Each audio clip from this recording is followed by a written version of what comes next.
ഇന്നേ ദിവസം നമ്മൾ പ്രധാനമായിട്ടും 2 കാര്യങ്ങളാണ് ഓർക്കുന്നത്. ഒന്ന്, ഈശോയുടെ തിരുഹൃദയ തിരുനാൾ. 2, ഈ ഗാഗുൽത്തായെ സംബന്ധിച്ച് ഇന്ന് ഗാഗുൽത്ത ഫ്രൈഡേ ആണ്. കുരിശിൻ്റെ പുറകെയുള്ള യാത്രയാണ് ഇന്ന്. സ്നേഹമുള്ളവരെ, നമ്മുടെ ജീവിതത്തിൽ ദൈവം നൽകുന്ന ചില സഹനങ്ങൾ, ചില വേദനകൾ 2 കൈയും നീട്ടി സ്വീകരിക്കാനായിട്ട് നമ്മൾ തയ്യാറാകുമ്പോൾ അത് വലിയ ഒരു അനുഗ്രഹത്തിന് കാരണമായിട്ട് മാറും. ചിലപ്പോൾ അന്നേ ദിവസം തന്നെ ആയിരിക്കണമെന്നില്ല, ആ നിമിഷം തന്നെ ആയിരിക്കണമെന്നില്ല. പക്ഷേ വരും ദിവസങ്ങളിൽ, വരും വർഷങ്ങളിൽ അത് വലിയ അനുഗ്രഹത്തിന് കാരണമായിട്ട് മാറും. ചിലരൊക്കെ ഓർക്കുന്നുണ്ടായിരിക്കും, 2020-21 കാലഘട്ടത്തിൽ 18 മുതൽ 20 വരെയാണ് ഞാനിവിടെ ഉണ്ടായിരുന്നത്. ഞാനിവിടെ നിന്ന് മാറിപ്പോകുമ്പോൾ ആൻ്റണി അച്ഛൻ ചിലപ്പോൾ പറഞ്ഞു കാണും, ദില്ലച്ചൻ പഠിക്കാനായിട്ട് ഓസ്ട്രിയയ്ക്ക് പോവുകയാണെന്ന്. അങ്ങനെയാണ് ഇവിടെ എല്ലാവരോടും പറഞ്ഞതൊക്കെ. പ്രൊവിൻസിനെ വിട്ടതും ഏകദേശം അതിനൊക്കെ തന്നെയാണ്. പക്ഷെ അവിടെ ചെന്നിട്ട് 1 വർഷം കഴിഞ്ഞപ്പോൾ അവിടുത്തെ ഒരു ലിസ്റ്റിലും ഇല്ലാതിരുന്നാണ് എൻ്റെ പേര്. ഓസ്ട്രിയയിലെ പ്രൊവിൻഷ്യൽ ചില സാങ്കേതിക കാരണങ്ങൾ വന്നു കഴിഞ്ഞപ്പോൾ വേറൊരു അച്ഛന് വേണ്ടി കരുതി വെച്ചതാണ്, മഡഗാസ്കറിൽ നിന്നുള്ളൊരു അച്ഛന് വേണ്ടി ഒരുക്കി വെച്ചതാണ്. പക്ഷേ എന്തൊക്കെയോ ചില കാരണങ്ങൾ കൊണ്ട് എൻ്റെ അടുത്ത് ചോദിച്ചു, തൽക്കാലം പഠിക്കുന്നതൊന്ന് മാറ്റിവെക്കാവോ, നമ്മുടെ ഒരു ആശ്രമത്തിൻ്റെ ചാർജ് ഏറ്റെടുക്കാവോ, ആ ഒരു ആശ്രമത്തിൻ്റെ ഗാർഡിയൻ ആകാവോ. ഞാൻ പറഞ്ഞു, എൻ്റെ പ്രൊവിൻഷ്യൽ സമ്മതിക്കുകയാണെങ്കിൽ എനിക്ക് കുഴപ്പമില്ല. പ്രൊവിൻഷ്യനോട് ചോദിച്ച പ്രൊവിൻഷ്യൽ അച്ഛൻ പറഞ്ഞു, ഓക്കെ, നിനക്ക് സമ്മതമാണെങ്കിൽ എനിക്കും ഓക്കെയാണ്, നീ അത് ഏറ്റെടുത്തു. സ്നേഹമുള്ളവരെ, കപ്പൂച്ചൻ സഭയിലെ ആദ്യത്തെ രക്തസാക്ഷി വിശുദ്ധ ഫിഡേലീസ് ഗാർഡിയനായിട്ടിരുന്ന ആശ്രമത്തിൻ്റെ ഗാർഡിയനാണ് ഇപ്പോൾ. വിശുദ്ധ ഫിഡേലീസിൻ്റെ തലയോട്ടി ആദ്യമായിട്ടായിരിക്കും ആ പേര് പോലും കേൾക്കുന്നത് ചിലപ്പോൾ, അല്ലേ? കപ്പൂച്ചൻ സഭയിലെ ആദ്യത്തെ രക്തസാക്ഷിയാണ് വിശുദ്ധ ഫിഡേലീസ്. വിശുദ്ധ ഫിഡേലീസ് 430 വർഷങ്ങൾക്ക് മുമ്പ് സുപ്പീരിയറായിട്ടിരുന്ന ആശ്രമത്തിലായിപ്പോൾ. വിശുദ്ധ ഫിഡേലീസിൻ്റെ തലയോട്ടി ഇന്നും ആ ആശ്രമത്തിലുണ്ട്. എല്ലാ ബുധനാഴ്ചയും ആ തലയോട്ടി അൾത്താരയിൽ വെച്ചിട്ടാണ് ബലിയർപ്പിക്കുന്നത്. എല്ലാ വർഷവും ഏപ്രിൽ 24-ാം തീയതി നഗരം ചുറ്റി പ്രദക്ഷിണമുണ്ട് ഈ തലയോട്ടിയുമായിട്ട്. ആദ്യമായിട്ടാ ഓസ്ട്രിയയ്ക്ക് പുറത്തു നിന്നുള്ള ഒരാൾ അവിടെ സുപ്പീരിയറായിട്ട് വരുന്നത്. സ്നേഹമുള്ളവരെ, നമ്മുടെ ജീവിതത്തിൽ ഇവിടുന്ന് പോകുമ്പോൾ എനിക്ക് ഭയങ്കര വിഷമമായിരുന്നു. ആൻ്റണിച്ചനായിട്ടുള്ള കമ്പനിയൊക്കെ വിട്ട് പോകേണ്ടി വരുമല്ലോ എന്ന്, നാട്ടിൽ നിന്ന് തന്നെ പോകേണ്ടി വരുമല്ലോ എന്ന് തിരിച്ചു വരാൻ പറ്റുമെന്ന് ഉറപ്പൊന്നുമില്ലായിരുന്നു. പക്ഷെ ദൈവം നമ്മളെ കൊണ്ടു നടക്കുന്ന ചില വേദനകൾ, ചില ദുഃഖങ്ങൾ, ചില സങ്കടങ്ങൾ, ചില മുള്ളുകൾ നമ്മുടെ ജീവിതത്തിലെ വലിയ വലിയ അനുഗ്രഹങ്ങൾക്ക്, നമ്മുടെ ജീവിതത്തിലെ വലിയ വെളിച്ചത്തിന്, മറ്റുള്ളവർക്ക് ഒരുപാട് അനുഗ്രഹമായിട്ട് മാറാനായിട്ട് കാരണമാകും എന്നുള്ളതാണ്. ഇന്നും ഒരുപാട് പേര് ആ വിശുദ്ധൻ്റെ അടുത്ത് വന്ന് പ്രാർത്ഥിക്കുന്നുണ്ട്. ആ വിശുദ്ധൻ്റെ തലയോട്ടിയുടെ മുമ്പിൽ ഞങ്ങളൊരു പുസ്തകം വെച്ചിട്ടുണ്ട്, നിയോഗങ്ങൾ എഴുതാൻ വേണ്ടിയിട്ട്. ഇത്രയും പോകുന്ന പുസ്തകമാണ്, അത്യാവശ്യം നല്ല കട്ടിയുണ്ട്, 350 പേജൊക്കെ ഉള്ള പുസ്തകമാണ്. എല്ലാ 2-3 ആഴ്ച കൂടുമ്പോൾ ഓരോ പുസ്തകം മാറ്റണം.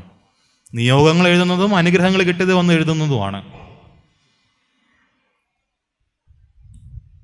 അത്രയും അടുത്ത് ഒരു വിശുദ്ധൻ്റെ കൂടെ ഒരു വിശുദ്ധമായ സ്ഥലത്ത്, വിശുദ്ധമായ ആശ്രമത്തിൽ, നമ്മുടെ യോഗ്യത കൊണ്ടൊന്നുമല്ല പ്രിയ സഹോദരരെ, അത് ദൈവം നമുക്ക് വേണ്ടി ഒരുക്കി വെക്കുന്ന ചില അനുഗ്രഹങ്ങളാണ്. അത് എൻ്റെയും നിങ്ങളുടെയും ഒക്കെ ജീവിതത്തിൽ ദൈവം ഒരുക്കി വെക്കുന്ന അനുഗ്രഹങ്ങളാണ്. ആ അനുഗ്രഹത്തിലേക്ക് ചിലപ്പോൾ ചെറിയ ചെറിയ വേദനകളിലൂടെയും സങ്കടങ്ങളിലൂടെയും ഒക്കെ കടന്നു പോകേണ്ടതായിട്ട് വരും എന്നുള്ളതാണ്. ഈശോയുടെ തിരുഹൃദയ തിരുനാൾ ആഘോഷിക്കുമ്പോൾ ആ തിരുഹൃദയത്തോട് ചേർന്ന് നിൽക്കാൻ, ആ കരുണയോടുകൂടെ ദൈവത്തിൻ്റെ കരുണയിൽ ആശ്രയിച്ചുകൊണ്ട് എൻ്റെ ജീവിതത്തിലെ ബുദ്ധിമുട്ടുകളെയും പ്രയാസങ്ങളെയും പ്രതിസന്ധികളെയും തരണം ചെയ്യാനായിട്ട് നമുക്ക് സാധിക്കുമ്പോൾ ലൂക്കാ സുവിശേഷകൻ വളരെ ഭംഗിയായിട്ട് പറഞ്ഞു വെക്കുന്നുണ്ട്, ദൈവത്തിന്റെ മുഖം കരുണയാണ്. തിരുഹൃദയത്തിന്റെ ഏറ്റവും വലിയ ഗുണമെന്ന് പറയുന്നത് കരുണയാണ്, സ്നേഹമാണ്. കരുണയോടുകൂടെ ഈ ലോകത്തെ നോക്കുന്ന ഒരു ദൈവം നമുക്കുണ്ട് എന്നുള്ളതാണ്. സുവിശേഷത്തിലെ തുടക്കം മുതൽ ഒടുക്കം വരെ നമ്മൾ വായിക്കുമ്പോൾ കരുണയോടെ അല്ലാത്ത ഈശോയെ കാണാൻ സാധിക്കുന്നില്ല. തൻ്റെ അടുത്തേക്ക് കടന്നു വരുന്ന വേദനിക്കുന്നവര്, രോഗമുള്ളവര്, അല്ലെങ്കിൽ സാധാരണക്കാരായ എല്ലാവരും തൻ്റെ അടുത്തേക്ക് ആരൊക്കെ കടന്നു വന്നോ അവരെയൊക്കെ കരുണയോടുകൂടെ മാത്രമേ ഈശോ സ്വീകരിച്ചിട്ടുള്ളൂ. കരുണയോടുകൂടെ അല്ലാതെ ഒരാളെയെങ്കിലും ഈശോ സ്വീകരിക്കുന്ന സുവിശേഷം കാണാനായിട്ട് സാധിക്കില്ല. ഇന്നത്തെ തിരുഹൃദയ തിരുനാൾ ആഘോഷിക്കുമ്പോൾ ആ കരുണയിൽ ആശ്രയിക്കാൻ, ആ കരുണയെ മുറുകെ പിടിക്കാൻ, അത് നമ്മുടെ ജീവിതത്തിലും മറ്റുള്ളവർക്കും പകർന്നു കൊടുക്കാൻ നമ്മൾ തയ്യാറാകുമ്പോൾ നമ്മുടെ ജീവിതത്തിലെ മുള്ളുകള്, നമ്മുടെ ജീവിതത്തിലെ സഹനങ്ങള്, നമ്മുടെ ജീവിതത്തിലെ വേദനകള്, രോഗങ്ങളൊക്കെ വളരെ എളുപ്പത്തോടുകൂടെ ദൈവാനുഗ്രഹത്തോടുകൂടെ തരണം ചെയ്യാനായിട്ട്, അത് വലിയ വലിയ അനുഗ്രഹങ്ങൾക്ക് കാരണമായിട്ട് മാറാൻ സാധിക്കും എന്നുള്ളതാണ്. നമ്മൾ ഓരോരുത്തരും നമ്മുടെ ജീവിതത്തിലേക്ക് ഒന്ന് തിരിഞ്ഞു നോക്കിയാൽ മതി. നമ്മൾ ഓരോരുത്തരും നമ്മുടെ ജീവിതത്തിലേക്ക് ഒന്ന് തിരിഞ്ഞു നോക്കിയാൽ മതി. വ്യക്തിപരമായിട്ട് നമ്മുടെ ജീവിതത്തിൽ നമ്മൾ കടന്നു വന്ന വഴികളെ ഒന്ന് വിലയിരുത്തിയാൽ മതി. ആ വഴികളിൽ ഉണ്ടായിരുന്ന വേദനകള്, ആ വഴിയിലെ ചില ദുഃഖങ്ങള്, ചില കഷ്ടപ്പാടുകള് എനിക്ക് നൽകിയ അനുഗ്രഹം എന്താണ് എന്ന് കണ്ടെത്താനായിട്ട്, മനസ്സിലാക്കാനായിട്ട് നമുക്ക് സാധിക്കും. ഒന്ന് തിരിഞ്ഞു നോക്കിയാൽ മതി, ഒന്ന് നമ്മെ തന്നെ വിലയിരുത്തിയാൽ മതി. അപ്പൊ ഓരോ വേദനകളും, ഓരോ ദുഃഖങ്ങളും, ഓരോ സഹനങ്ങളും ഒന്നിന്റെയും അവസാനമല്ല, അത് എന്തിൻ്റെയൊക്കെയോ അനുഗ്രഹത്തിന്റെ ആരംഭമാണ് എന്ന് നമ്മൾ തിരിച്ചറിയുക. ഒന്നും ഒന്നിന്റെയും അവസാനമല്ല, അത് ചിലതിൻ്റെയൊക്കെ, ചില അനുഗ്രഹങ്ങളുടെയൊക്കെ ആരംഭമാണ്. ആ വലിയ കാഴ്ചപ്പാടോടുകൂടെ, ആ വലിയ തുറവിയോടുകൂടെ നമ്മുടെ ജീവിതത്തെ കാണാനായിട്ട്, ഈശോയുടെ തിരുഹൃദയത്തോട് ചേർത്ത് വെക്കാനായിട്ട് ഈ ഗാഗുൽത്ത ഫ്രൈഡേയിൽ നമുക്ക് സാധിക്കട്ടെ. ഇവിടെ ഇരിക്കുന്നവരിൽ ഭൂരിഭാഗം പേർക്കും, അല്ലെങ്കിൽ ചിലപ്പോൾ എല്ലാവർക്കും തന്നെ ചില നിയോഗങ്ങള്, ചില പ്രാർത്ഥനകള് ഈ അൾത്താരയിൽ സമർപ്പിക്കാനായിട്ടുണ്ട്, ദൈവസന്നിധിയിൽ സമർപ്പിക്കാനായിട്ടുണ്ട്. പ്രിയമുള്ളവരെ, ഈ എൻ്റെ നിയോഗങ്ങളും എൻ്റെ പ്രാർത്ഥനകളൊക്കെ ദൈവസന്നിധിയിൽ സമർപ്പിക്കുന്നതിനോടൊപ്പം തന്നെ ദൈവം നൽകിയ അനുഗ്രഹങ്ങളെക്കുറിച്ചും കൂടെ ഒന്ന് ഓർക്കണം. എൻ്റെ നിയോഗങ്ങൾ മാത്രമല്ല എന്നെ അൾത്താരയ്ക്ക് ചുറ്റും ഒരുമിച്ച് കൂട്ടുന്നത്, മറിച്ച് ദൈവം എനിക്ക് നൽകിയ അനുഗ്രഹങ്ങൾ കൊണ്ടും കൂടെയാണ് ഞാൻ അൾത്താരയ്ക്ക് ചുറ്റും ഒരുമിച്ച് കൂടുന്നത്. എൻ്റെ നിയോഗങ്ങള് എൻ്റെ പ്രാർത്ഥനകൾക്ക് വേണ്ടി മാത്രമല്ല, മറിച്ച് ദൈവം എൻ്റെ ജീവിതത്തിൽ നൽകിയ അനുഗ്രഹങ്ങൾക്ക് വേണ്ടിയും കൂടിയാണ് ഞാൻ ഒരുമിച്ച് കൂടുന്നത്, ഞാൻ കടന്നു വരുന്നത് ധ്യാന കേന്ദ്രത്തിലേക്ക്.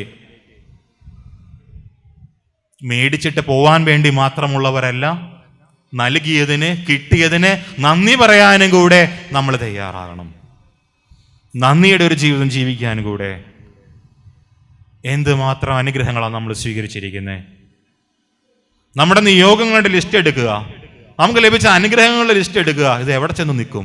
നിയോഗങ്ങളുടെ ലിസ്റ്റ് നിൽക്കും, അത് കുറച്ചേ കാണത്തുള്ളൂ. അനുഗ്രഹങ്ങളുടെ ലിസ്റ്റ് ഒന്ന് എടുത്ത് നോക്കിയേ, അത് നിൽക്കില്ല, അത് തീരാൻ പാടാ. നമ്മൾ അതും കൂടി ഒന്ന് തിരിച്ചറിയണം. ഇന്നേ ദിവസം ഏറ്റവും ഭക്തിയോടുകൂടി ഈ ബലി അർപ്പിക്കുമ്പോൾ നമ്മുടെ ഓരോരുത്തരുടെയും നിയോഗങ്ങളും പ്രാർത്ഥനകളും സമർപ്പിക്കുന്നതിനോടൊപ്പം ദൈവം എനിക്ക് നൽകിയ, നമുക്ക് ഓരോരുത്തർക്കും നൽകിയ അനുഗ്രഹങ്ങൾക്ക് നന്ദിയോടെ പറയാനായിട്ട് നമ്മൾ തയ്യാറാകണം. ഒരു ചെറിയ കാര്യം കൂടെ പറഞ്ഞ് ഞാൻ അവസാനിപ്പിക്കുക. നമ്മുടെ ആശ്രമത്തിൽ, അവിടെ ഓസ്ട്രിയയിൽ കപ്പൂച്ചൻ ആശ്രമത്തിൽ എല്ലാ ദിവസവും 9 മണിക്കാണ് കുർബാന, ഞായറാഴ്ച മാത്രം 6:30. വിൻ്ററാക്കി ആകുമ്പോൾ, മഞ്ഞുകാലമാകുമ്പോൾ 9 മണിക്കൊന്നും നേരം പോലും വെളുത്തിട്ടുണ്ടാവില്ല. ഒരു 11 മണിയൊക്കെ ആകുമ്പോഴാണ് സൂര്യനെ ആലോചിക്കുന്നത്. സൂര്യനെ കാണാൻ പറ്റില്ല, എങ്കിൽ പോലും ഒന്ന് ആലോചിക്കുന്ന, വെളിച്ചം കൊടുക്കണോ വേണ്ടയോ എന്നൊരു 11 മണിക്ക് ആകുമ്പോഴൊന്ന് ആലോചിച്ച് തുടങ്ങുകയുള്ളൂ.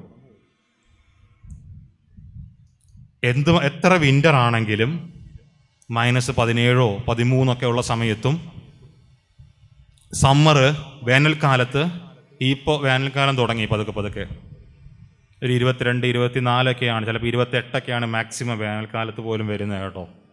ആ സമയത്തും എന്നും വിശുദ്ധ കുർബാനയ്ക്ക് വരുന്ന ഒരമ്മച്ചിയുണ്ട്. ഇവിടെ ഇരിക്കുന്നതിൽ 90 വയസ്സ് കഴിഞ്ഞ ആരെങ്കിലും ഉണ്ടോ? ആരുമില്ല. ഈ അമ്മച്ചി 22 കിലോമീറ്റർ ദൂരെ നിന്നാണ് വിശുദ്ധ കുർബാനയ്ക്ക് വരുന്നത് കേട്ടോ. തിങ്കൾ തൊട്ട് ശനി വരെ ആശ്രമത്തിൽ 22 കിലോമീറ്റർ. മഞ്ഞുകാലത്ത് ട്രെയിൻ കയറിയിട്ടും വേനൽക്കാലത്ത് സൈക്കിൾ ചവിട്ടിയിട്ടാണ് വരുന്നത്. 96 വയസ്സുണ്ട്. വേനൽക്കാലത്ത് സൈക്കിൾ ചവിട്ടിയിട്ടും മഞ്ഞുകാലത്ത് ട്രെയിൻ കയറിയിട്ടും. നമ്മുടെ ആശ്രമത്തിൻ്റെ അടുത്ത് തന്നെ ട്രെയിൻ സ്റ്റേഷൻ, ഒരു 450 മീറ്ററേ ഉള്ളൂ. അപ്പോൾ പിന്നെ അത് അത്ര വലിയ പ്രശ്നമല്ല. 450 മീറ്റർ എന്നെ സംബന്ധിച്ച് 450 മീറ്റർ പോലും മഞ്ഞുകാലത്ത് നടക്കുക എന്ന് പറയുന്നത് ഭയങ്കര ബുദ്ധിമുട്ടാണ്. കാരണം എൻ്റെ മുട്ടിൻ്റെ പൊക്കമുണ്ട് മഞ്ഞ്. അപ്പോഴാണ് ഈ അമ്മച്ചി 450 മീറ്റർ. പിന്നെ അവിടുത്തുകാർക്ക് അത് ഓക്കെയാണ്, മഞ്ഞ് പ്രശ്നമില്ല. ഈ സമ്മറിൽ 96 വയസ്സിൽ സൈക്കിൾ ചവിട്ടി വരിക എന്ന് പറഞ്ഞ് 22 കിലോമീറ്റർ സൈക്കിൾ ചവിട്ടി വരിക എന്ന് പറയുന്നത്, നിങ്ങൾ ഒന്നും കൂടെ ഓർക്കണം, ഓസ്ട്രിയ എന്ന് പറഞ്ഞ രാജ്യത്തിൻ്റെ പ്രത്യേകത എന്താണെന്ന് വെച്ചാൽ 68% മലമ്പ്രദേശമാണ്. അപ്പം എന്തായാലും ഒരു കയറ്റം ഇറക്കൊക്കെ ചവിട്ടാതെ വരാൻ പറ്റില്ല, എത്ര ഗിയറുള്ള സൈക്കിളാണെന്ന് പറഞ്ഞാലും. സ്നേഹമുള്ളവരെ, അമ്മച്ചിയോട് സംസാരിക്കുമ്പോൾ ആഫ്രിക്കയിൽ കുറേ കാലം സഭയ്ക്ക് വേണ്ടിയിട്ട് മിഷൻ പ്രവർത്തകരെ സഹായിച്ചിട്ടുണ്ട്. സ്കൂൾ അധ്യാപികയായിരുന്നു കുറച്ചു കാലം നേഴ്സായിരുന്നു. ഈ അമ്മച്ചി പറയുന്നത്, എനിക്ക് ഓർമ്മ വെച്ച കാലം മുതൽ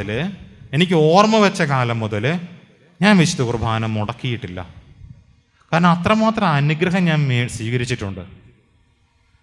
എനിക്ക് ദൈവസന്നിധിയിൽ പറയാനുള്ള, പ്രാർത്ഥിക്കാനുള്ള നിയോഗങ്ങളെക്കാളും അനുഗ്രഹങ്ങൾ പറയാനുണ്ട്. എനിക്ക് അതിന് നന്ദി പറയാനുണ്ട്. അത് പറഞ്ഞിട്ടേക്ക് സമയം തീരുന്നില്ല. എൻ്റെ കുർബാനകൾ പോരാതെ വരുന്നു എനിക്ക്. നമ്മുടെയൊക്കെ ജീവിതത്തെ കുറച്ചും കൂടെയൊക്കെ ഒന്ന് മെച്ചപ്പെടുത്താൻ, നമ്മൾ വയ്ക്കുന്ന ഓരോ ചുവടും ദൈവത്തോട് ചേർത്ത് വയ്ക്കാനായിട്ട് നമുക്ക് സാധിക്കട്ടെ. ഇന്ന് ദിവസം, ഇന്ന് ബലിയിൽ നമുക്കതിനായിട്ട് പ്രത്യേകം പ്രാർത്ഥിക്കാം. ഈശോയുടെ ഹൃദയത്തോട് ചേർത്ത് വെച്ചുകൊണ്ട് ഈ ഗാഗുൽത്താ ഫ്രൈഡേ നമ്മുടെ എല്ലാ നിയോഗങ്ങളും, ദൈവം നൽകിയ എല്ലാ അനുഗ്രഹങ്ങൾക്കും നന്ദി പറഞ്ഞുകൊണ്ട് ഈ ബലിയിൽ നമുക്ക് പ്രാർത്ഥിക്കാം. പിതാവിൻ്റെയും പുത്രൻ്റെയും പരിശുദ്ധാത്മാവിൻ്റെയും നാമത്തിൽ ആമേൻ.